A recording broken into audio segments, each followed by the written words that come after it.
Involving employees, it really is helpful. Employees want to be part of decision making, especially when it affects their job. I've gone through as a vice chancellor, I've gone from my office, I skipped over to two levels of management, and I plopped myself down next to a regular HR specialist, and I just asked them, how are things going? And I stop and I listen to them sometimes about some of the detail work that they're doing. And to be honest, some of the stuff they're doing is almost beyond me in the aspect of, wow, I can't believe the creativity and ingenuity, but I especially like to listen to them in the aspect of how I can make their job easy for them. I've implemented an awful lot of different things to help happen, and they're not from me, they're actually from the employees. And you know what? Employees love it.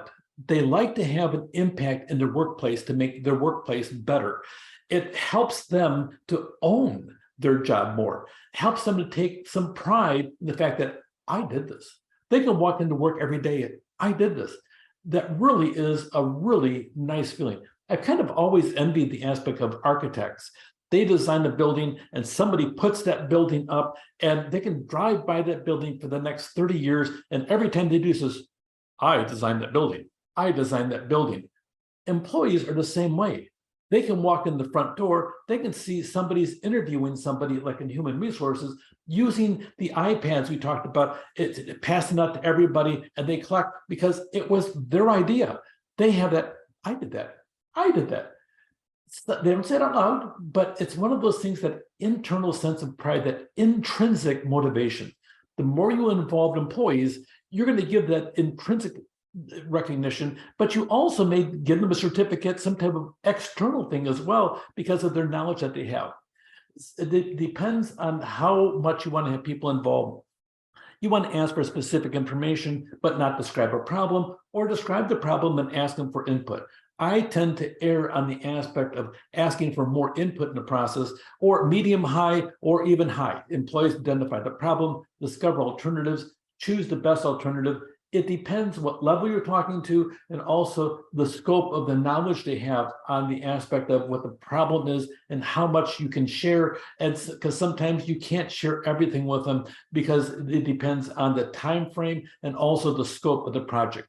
When you involve them on decision structure, make certain that you're trying to give them as much information as possible to have input.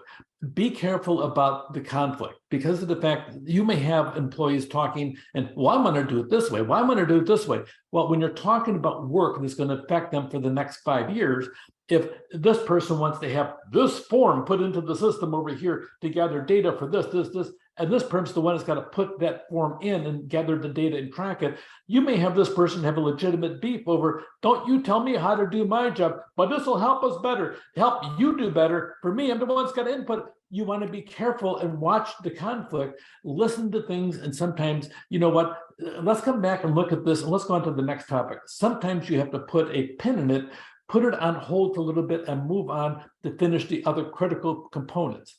Whenever you set a meeting, have a written agenda. This loosey-goosey stuff where you walk in and flip things off the top of your head and everything else, that's cute, and I appreciate the logic of that. But if you're a leader, plan on success by having an agenda that you can talk about things, have time on it. Stop wasting people's time on relentless committee meetings that go on and on and on. And especially don't have one of those meetings that people show up for and they roll their eyes, have to go to this meeting again. Make certain your meetings are productive. But by doing that, if you have conflict in the meeting or anticipate conflict, talk to people involved and run ideas past them ahead of time, and do your homework as a leader looking to make everything successful. The outcome is you almost always have a better problem identification. People can sit down and tell you what the root problem is, and it could be your position. You can't see the root problem, but they can because of the work that they do.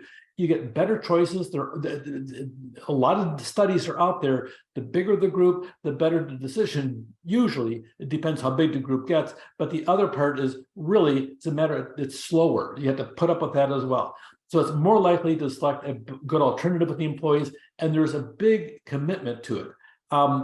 If they partially own a decision, even if it's putting one word into a mission statement, even if it's a matter of one thing and they get no recognition, they have that intrinsic thing on the inside, and you want to cultivate that so they can own the decision. And then when they implement the decision, all of a sudden now it's their decision. They were part of that process and they take a sense of internal pride on it.